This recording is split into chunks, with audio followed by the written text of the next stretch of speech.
जरा एक ऐसे परिदृश्य की कल्पना कीजिए। मान लीजिए एक सुबह अचानक आपकी नींद खुलती है। और क्या होता है? कोई बुरी खबर? हाँ, मतलब बहुत ही बुरी खबर। पता चलता है कि दुनिया के हर बैंक का डिजिटल ताला, आपके फोन पर भेजा गया हर प्राइवेट मैसेज और यहाँ तक कि हर एक क्रिप्टो वॉलेट रातों रात बिल्कुल पारदर्शी हो गया है। बाप रे, मतलब सब कुछ पब्लिक हो गया? बिल्कुल। और सबसे बड़ी बात, कोई साजिश नहीं हुई, किसी ने कोई पासवर्ड नहीं चुराया, कोई आम हैक भी नहीं हुआ। बस वो सारे डिजिटल ताले जिन पे हम आंख मूंद कर भरोसा करते हैं, वो अचानक से बेअसर हो गए हैं। हम्म सच कहूं तो ये किसी सर्वनाश वाली हॉलीवुड साइंस फिक्शन फिल्म की शुरुआत जैसा लगता है। सही कहा। और पता है, टेक की दुनिया में इस डरावनी और काल्पनिक दिन को एक नाम दिया गया है, क्यू डे या क्वांटम डे। अच्छा, क्यू डे। और मुझे लगता है कि यही वो कारण है जिसकी वजह से जब भी इस नई टेक्नोलॉजी की बात होती है तो टेक जगत से लेकर आम लोगों तक में एक अजीब सी बेचैनी फैल जाती है। हाँ, और हमारी crypto beyond the hype series की इस नई गहरी चर्चा में हमारा फोकस इसी बेचैनी पर है। हम ये समझने की कोशिश कर रहे हैं कि क्या क्वांटम कंप्यूटिंग सचमुच क्रिप्टो को और हमारी पूरी डिजिटल पहचान को हमेशा के लिए खत्म कर सकती है। ये एक बहुत ही वाजिब डर है, क्योंकि यहाँ बात सिर्फ कुछ कंप्यूटर प्रोग्राम्स या कोड्स की नहीं हो रही है। बिल्कुल नहीं। इसमें लोगों के जीवन भर की गाढ़ी कमाई, उनकी प्राइवेसी और उनके डिजिटल ओनरशिप का सवाल जुड़ा है। तो हमारा मिशन आज यही है कि हम इस मुश्किल विषय को बिना किसी तकनीकी उलझन या बिना वजह के डर के समझें। मतलब आज का हमारा उद्देश्य इस क्यू डे की सच्चाई को बिल्कुल शांत दिमाग से डिकोड करना है। ये बहुत जरूरी है, क्योंकि जब भी किसी नई और पावरफुल टेक्नोलॉजी की बात आती है तो आधी जानकारी पूरे अज्ञान से ज्यादा खतरनाक होती है। एकदम सही बात है। और मैं ये भी कहूंगा कि इस चर्चा को सिर्फ क्रिप्टो तक सीमित रखना एक बड़ी गलती होगी। यहाँ सवाल सिर्फ क्रिप्टो का नहीं है, बल्कि पूरी डिजिटल दुनिया के बुनियादी ढांचे और हमारे भरोसे का है। तो फिर चलिए इस क्यू डे के डर को समझने से पहले इस रहस्यमयी तकनीक को थोड़ा आसान भाषा में समझते हैं। आमतौर पर लोग सोचते हैं कि क्वांटम कंप्यूटर शायद आज के कंप्यूटरों का ही कोई बहुत तेज, नया और चमचमाता हुआ मॉडल है। हाँ, लोगों को लगता है कि ये बस एक सुपरफास्ट कंप्यूटर है। मतलब जैसे किसी पुरानी कार में अचानक से एक सुपरचार्ज्ड रेसिंग इंजन लगा दिया गया हो जो हर काम को पलक झपकते कर दे। क्या ऐसा ही है? नहीं, ये तुलना ही सबसे बड़ी गलतफहमी है। क्वांटम कंप्यूटर मौजूदा कंप्यूटरों का तेज वर्जन बिल्कुल नहीं है। अच्छा, तो फिर ये है क्या? ये जानकारी को प्रोसेस करने का एक पूरी तरह से अलग भौतिक नियम है। इसे ऐसे समझिए कि हमारे आज के जो कंप्यूटर हैं, चाहे वो आपकी जेब में रखा स्मार्टफोन हो या दुनिया का सबसे शक्तिशाली सुपर कंप्यूटर, वो सभी बिट्स पर काम करते हैं। बिट्स मतलब वही 0 और 1 वाला सिस्टम? बिल्कुल। जानकारी या तो 0 होती है या 1। ये हमारे घर के एक साधारण लाइट स्विच की तरह है, जो या तो पूरी तरह से चालू है या पूरी तरह से बंद है। तो इसका मतलब है कि गणना की प्रक्रिया एक सीधी रेखा में चलती है। हमारा आम कंप्यूटर एक के बाद एक कदम बढ़ाकर किसी भी सवाल को हल करता है। सही कहा। लेकिन क्वांटम कंप्यूटर क्यूबिट्स का इस्तेमाल करते हैं। ये क्वांटम भौतिकी के एक सिद्धांत पर आधारित है, जिसे सुपरपोजिशन कहते हैं। सुपरपोजिशन, ये थोड़ा भारी शब्द लग रहा है। हाँ, पर इसका मतलब आसान है। इसके कारण एक क्यूबिट एक ही समय में 0 और 1 दोनों अवस्थाओं में रह सकता है। एक ही समय में दोनों?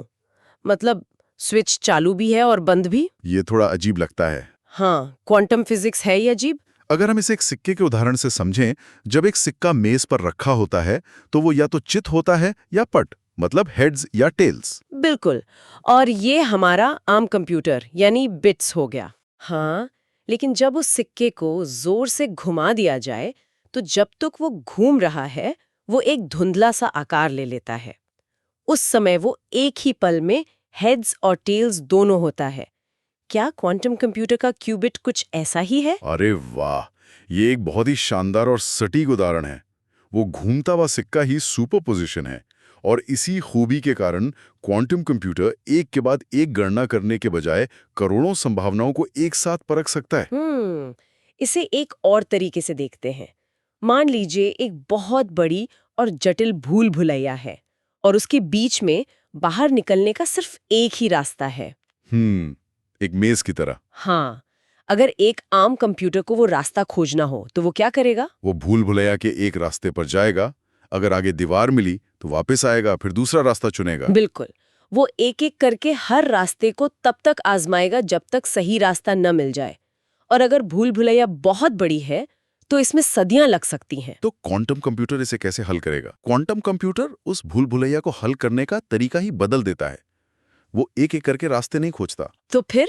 वो एक ही पल में उस पूरी भूल भुलैया में पानी भर देता है। अच्छा, पानी? हाँ, पानी की खासियत यह है कि वो एक ही समय में हर रास्ते, हर मोड़ और हर गली में एक साथ बहता है और वो तुरंत बाहर निकलने का सही रास्ता तलाश लेता है।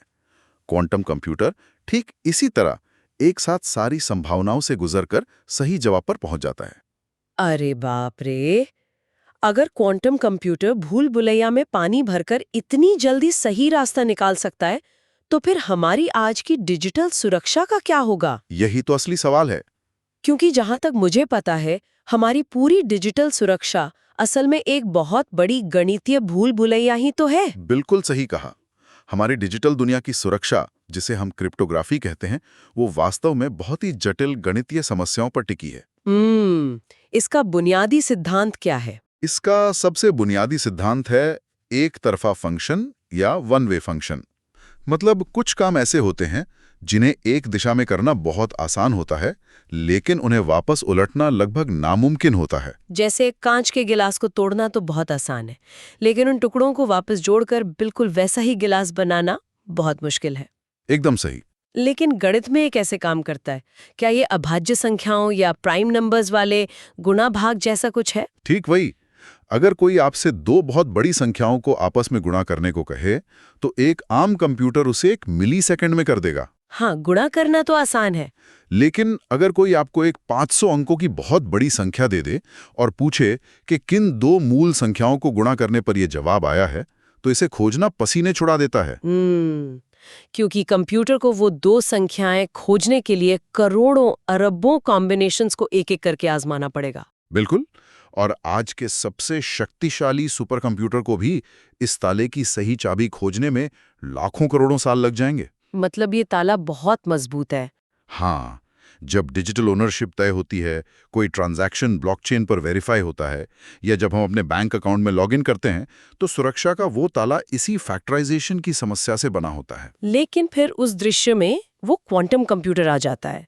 वो इस गणित की भूल-भुलैया में एक-एक नंबर चेक करने के बजाय अपना वो पानी भर देता है। सही पकड़े हैं। विज्ञान की दुनिया में इसे शोर का एल्गोरिथम कहा जाता है। शोर का एल्गोरिथम? हाँ, ये सिद्धांत साबित करता है कि एक पर्याप्त रूप से शक्तिशाली क्वांटम कंप्यूटर इस पूरी असंभव गणितीय समस्या को कुछ ही घंटों या मिनटों में सुलझा सकता है। बाप रे, मिनटों में? हाँ, वो उन दो मूल संख्याओं को तुरंत खोज निकालेगा और एक बार वो संख्याएं मिल गई तो आपका डिजिटल ताला बिना तोड़े ही खुल जाएगा। रुकिए, ये सुनकर तो ऐसा लग रहा है कि इंटरनेट पर जो कुछ भी हम करते हैं वो सब खतरे में है। बिल्कुल है। तो फिर ये सिर्फ क्रिप्टो करेंसी का संकट कैसे हो सकता है? ये बहुत ही अहम बिंदु है जिसे अक्सर सनसनीखेज खबरों में नजरअंदाज कर दिया जाता है। ये कोई सिर्फ क्रिप्टो की कमजोरी नहीं है, इंटरनेट का पूरा ढांचा इसी गणित पर टिका है। मतलब जब हम किसी वेबसाइट पर जाते हैं और एड्रेस बार में वो छोटा सा हरा ताला दिखता है जिसे हम HTTPS कहते हैं, वो भी? हाँ, वो भी वही गणित है। ऑनलाइन बैंकिंग, क्रेडिट कार्ड के ट्रांजैक्शंस, देशों के मिलिट्री कम्युनिकेशंस और मैसेजिंग ऐप्स का जो एंड टू एंड इंक्रिप्शन होता है, इन सभी की सुरक्षा उसी गणितीय ताले पर निर्भर है। इसका मतलब है कि अगर कोई ऐसा क्वांटम कंप्यूटर कल बन जाता है, तो सिर्फ ब्लॉकचेन ही नहीं बल्कि पूरी आधुनिक दुनिया का वित्तीय और संचार ढांचा चरमरा जाएगा। बिल्कुल चरमरा जाएगा। एक तरह से देखा जाए तो एक आम इंसान को ये जानकर शायद थोड़ी अजीब सी सांत्वना मिले कि दुनिया भर की सरकारें, सेनाएं और बड़े-बड़े बैंक भी उसी कश्ती में सवार हैं जिसमें क्रिप्टो है। हाँ, और जब समस्या इतनी व्यापक होती है तो समाधान खोजने के लिए दुनिया भर के सबसे बेहतरीन दिमाग एक साथ काम करते हैं। कोई भी सरकार या संस्था अपनी सुरक्षा को इस तरह ढहने नहीं दे सकती। लेकिन अगर हर चीज इतने बड़े खतरे में है, तो इंटरनेट पर रोज ऐसी हेडलाइंस क्यों छपती हैं कि क्वांटम कंप्यूटर कल क्रिप्टो को खत्म कर देगा? अगर सरकारें भी निशाने पर हैं, तो सिर्फ क्रिप्टो को ही कमजोर कड़ी क्यों बताया जाता है? असल में ये ध्यान खींचने और डर बेचने का एक पुराना और आजमाया हुआ तरीका है। मतलब सिर्फ क्लिकबेट? हाँ, क्वांटम अपने आप में एक ऐसा शब्द है जो रहस्य और भविष्य का एहसास कराता है, और जब आप इस रहस्यमयी शब्द के साथ पैसा या क्रिप्टो जोड़ देते हैं तो वो रातों रात वायरल होने वाली हेडलाइन बन जाती है। ये तो है। सार्वजनिक चर्चा अक्सर किसी लेबोरेटरी की थ्योरी को उठाकर सीधे उसे आज की आपात स्थिति घोषित कर देती है। लेकिन इस खतरे को पूरी तरह खारिज भी तो नहीं किया जा सकता ना, बिल्कुल नहीं, खतरा तो असली है। क्योंकि टेक की दुनिया में कुछ भी धीमा नहीं होता। अगर हम पिछले कुछ सालों को देखें तो आर्टिफिशियल इंटेलिजेंस एआई रातों रात हमारी जिंदगी का हिस्सा बन गया। हाँ, एआई की स्पीड तो कमाल की रही है। जो चीज कल तक सिर्फ लैब में थी, आज वो हर फोन और हर कंप्यूटर में चैटबॉट के रूप में काम कर रही है। तो हम ये कैसे मान ले कि क्वांटम कंप्यूटिंग के आने में बहुत साल लगेंगे? कल कोई बड़ी टेक कंपनी अचानक एक प्रेस कॉन्फ्रेंस करके इसकी घोषणा क्यों नहीं कर सकती? एआई की गति और क्वांटम की गति की तुलना करना स्वाभाविक है, लेकिन क्या? इन दोनों के विकास में एक बहुत बड़ा और बुनियादी भौतिक अंतर है। एआई का विस्फोट मुख्य रूप से सॉफ्टवेयर और डेटा का खेल था। अच्छा, कैसे? हमारे पास पहले से ही बहुत शक्तिशाली कंप्यूटर चिप्स और विशाल सर्वर फार्म मौजूद थे।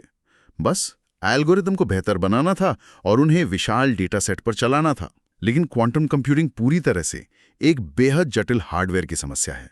हार्डवेयर की समस्या मतलब इन क्वांटम चिप्स को बनाना किसी आम सिलिकॉन चिप को बनाने से अलग है। जमीन आसमान का अंतर है। जिन क्यूबिट्स की हमने शुरुआत में बात की थी, हाँ, वो घूमता हुआ सिक्का। बिल्कुल, वे क्यूबिट्स बेहद नाजुक होते हैं। उन्हें काम करने के लिए एब्सोल्यूट जीरो या पूर्ण शून्य तापमान के करीब रखा जाना पड़ता है। एब्सोल्यूट जीरो, वो कितना ठंडा होता है? ये बाहरी अंतरिक्ष से भी ज्यादा ठंडा होता है। जरा सी भी गर्मी, कोई हल्की सी आवाज या यहां तक कि पृथ्वी का चुंबकीय क्षेत्र भी इन क्यूबिट्स को अस्थिर कर सकता है। तो अगर सिक्का घूमते समय मेज थोड़ी सी भी हिल गई तो सिक्का गिर जाएगा और सारी गणना खराब हो जाएगी। एकदम सटीक उपमा है। विज्ञान की भाषा में इसे डीकोहिरेंस कहते हैं। आज के जो शुरुआती क्वांटम कंप्यूटर हैं वे बहुत शोरगुल वाले या नॉइजी हैं। मतलब वो अभी परफेक्ट नहीं है? नहीं, उनमें बहुत ज्यादा गलतियां होती हैं। एक ताला खोलने लायक स्थिर क्वांटम कंप्यूटर बनाने के लिए लाखों फिजिकल क्विबिट्स की जरूरत पड़ेगी जो एक दूसरे की गलतियों को सुधार सकें। और वैसी मशीन बनाना आसान नहीं है। बिल्कुल, उस स्तर की मशीन बनाना भौतिकी और इंजीनियरिंग की एक बहुत लंबी और चुनौतीपूर्ण यात्रा है। ये कल सुबह अचानक नहीं होने वाला है। तो ये कोई रातों रात होने वाली तबाही नहीं है, ये एक धीमा लेकिन लगातार चलने वाला विकास है। इसका मतलब है कि हमारे पास और पूरी डिजिटल दुनिया के पास इस तूफान के लिए अपनी छत को मजबूत करने का समय है। बिल्कुल समय है। तो सवाल यह है कि क्या ये काम हो रहा है? क्या हम तैयारी कर रहे हैं? हाँ, बिल्कुल हो रहा है। और समाधान क्वांटम रेजिस्टेंट या पोस्ट क्वांटम क्रिप्टोग्राफी के रूप में तेजी से विकसित हो रहा है। इसका क्या मतलब हुआ? इसका मतलब है सुरक्षा के ऐसे नए गणितीय ताले बनाना जिनकी भूल भुलैया इतनी जटिल और अलग तरह की हो कि क्वांटम कंप्यूटर का वो पानी भी उनमें रास्ता न खोज पाया। वाह, मतलब ताले ही बदल दो। हाँ, दुनिया भर की शीर्ष मानक एजेंसियां जैसे NIST पहले से ही इन नए गणितीय फॉर्मूलों का परीक्षण कर रही हैं और नए मानकों को मंजूरी दे रही हैं। नए ताले बनाना और नए फॉर्मूले खोजना समझ में आता है, लेकिन यहाँ मुझे एक बहुत बड़ी प्रैक्टिकल समस्या नजर आती है। कैसी समस्या? देखिए, क्रिप्टो ब्लॉकचेन नेटवर्क कोई एक ऐप तो है नहीं जिसे किसी कंपनी ने अपने सर्वर पर अपडेट किया और सब बदल गया। यह एक डिसेंट्रलाइज्ड या विकेंद्रीकृत नेटवर्क है जिस पर लाखों लोग रोजाना करोड़ों डॉलर का लेन देन कर रहे हैं। हाँ, ये तो है। तो क्या ऐसे चलते हुए विशाल नेटवर्क की बुनियादी सुरक्षा को रातों रात बदलना संभव है? सच कहूं तो ये तकनीकी दुनिया की सबसे बड़ी चुनौतियों में से एक है। मुझे भी यही लग रहा था। एक लाइव ब्लॉकचेन को अपग्रेड करना ऐसा है जैसे किसी बेहद व्यस्त शहर, मान लीजिए मुंबई या न्यूयॉर्क के पूरे बुनियादी ढांचे को बदलना। मतलब उसकी सभी सड़कों, सीवर और बिजली की लाइनों को बदलना? हाँ, वो भी तब जब शहर की रोजमर्रा की जिंदगी और ट्रैफिक एक मिनट के लिए भी ना रुके। ये तो लगभग असंभव सा काम लगता है। इसके लिए तो शहर के हर नागरिक, हर इंजीनियर और प्रशासन को एक साथ सहमत होना पड़ेगा। और ब्लॉकचेन की दुनिया में इसी सहमति को कंसेंसस कहते हैं। इस तरह के गहरे बदलाव के लिए हार्ड फोक की जरूरत होती है। हार्ड फोक? हाँ, इसका मतलब है कि नेटवर्क चलाने वाले सभी लोग यानी माइनर्स और नोड्स को अपने सॉफ्टवेयर को एक साथ नए क्वांटम सुरक्षित वर्जन पर अपग्रेड करना होगा। ये बहुत मुश्किल काम है। मुश्किल जरूर है, लेकिन ब्लॉकचेन के इतिहास में पहले भी बड़े अपग्रेड सफलतापूर्वक किए गए हैं। लेकिन हर नेटवर्क की बनावट तो अलग होती है ना। कुछ नेटवर्क बहुत फुर्तीले होते हैं और कुछ बहुत भारी भरकम और धीमे। इसका मतलब है कि सारे क्रिप्टो नेटवर्क्स इस चुनौती का सामना एक ही तरह से नहीं कर पाएंगे। ये देखना भविष्य में बहुत दिलचस्प होगा। ये एक तरह का तकनीकी नेचुरल सिलेक्शन होगा। जो सरवाइव कर गया वो आगे बढ़ेगा। बिल्कुल। कुछ ब्लॉकचेन, खासकर वे जो नए हैं, शुरुआत से ही क्वांटम हमलों को ध्यान में रखकर अपने आर्किटेक्चर को डिजाइन कर रहे हैं। और जो पुराने हैं, कुछ बड़े और स्थापित नेटवर्क्स के पास संसाधनों की कमी नहीं है, लेकिन उनके विशाल आकार के कारण बदलाव थोड़ा धीमा हो सकता है। और सबसे ज्यादा खतरा किसे है? सबसे ज्यादा खतरा उन पुराने नेटवर्क्स को होगा जिनमें अब कोई एक्टिव डेवलपर कम्युनिटी नहीं बची है। वे समय के साथ पीछे छूट जाएंगे और अंततः खत्म हो जाएंगे। ये स्थिति तो डिजिटल दुनिया में भरोसे या ट्रस्ट की पूरी परिभाषा को ही एक नए सिरे से गढ़ रही है। आप ऐसा क्यों कह रहे हैं? क्योंकि अब तक हम मानते थे कि अगर कोई नेटवर्क आज बहुत सुरक्षित है, बहुत बड़ा है और उसका कोड सालों से क्रैक नहीं हुआ है, तो वो भरोसेमंद है। सही बात है।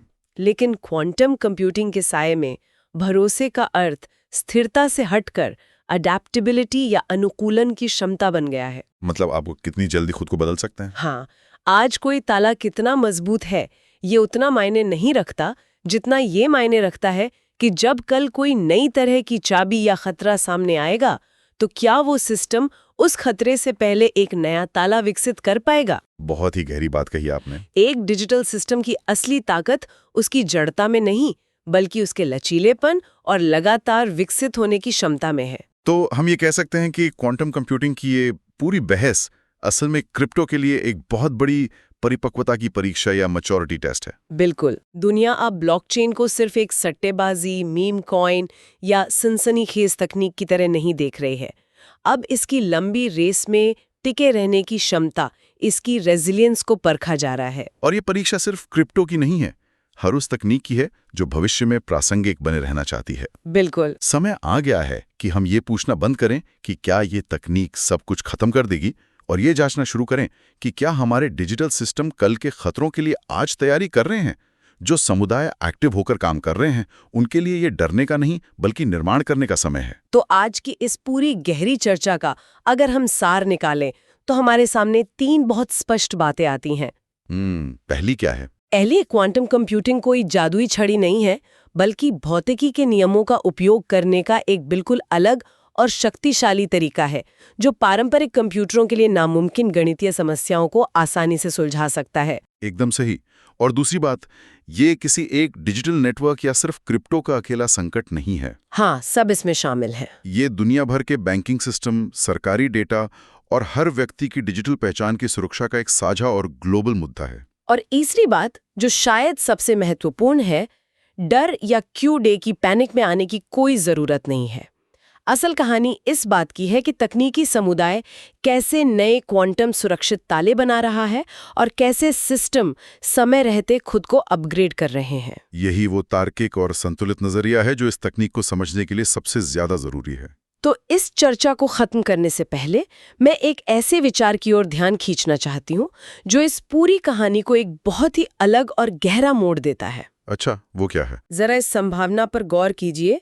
हमने बात की कि कैसे क्रिप्टो नेटवर्क्स को क्वांटम रेजिस्टेंट सुरक्षा व्यवस्था को अपनाना होगा, लेकिन भविष्य में इन नए भारी भरकम गणितीय तालों को बनाए रखने और लगातार अपडेट करने के लिए बहुत बड़े और शक्तिशाली बुनियादी ढांचे की जरूरत पड़ सकती है। ये तो तय है।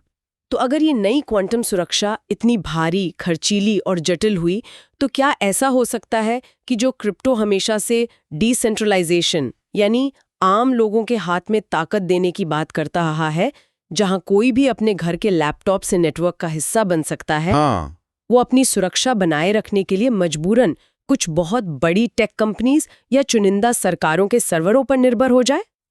ये तो सोचने वाली बात है। क्या क्वांटम सुरक्षा का ये भारी दबाव भविष्य में क्रिप्टो को तकनीकी रूप से सुरक्षित तो बना देगा, लेकिन उसकी मूल आज़ादी को छीनकर उसे कुछ चंद ताकतों के हाथों में केंद्रित कर देगा? क्या सुरक्षा की कीमत विकेंद्रीकरण की मौत होगी? एक ऐसा सवाल है जो तकनीक के भविष्य को एक बिल्कुल नई दिशा में ले जाता है। और जिस पर बहुत गहराई से विचार होना चाहिए। बिल्कुल, जो लोग भी इस तेजी से बदलते डिजिटल भविष्य का हिस्सा बनना चाहते हैं, उनके लिए सबसे बड़ा हथियार है जिज्ञासा। भारी भरकम तकनीकी शब्दों से घबराए बिना चीजों को समझना ही समझदारी है। सही कहा।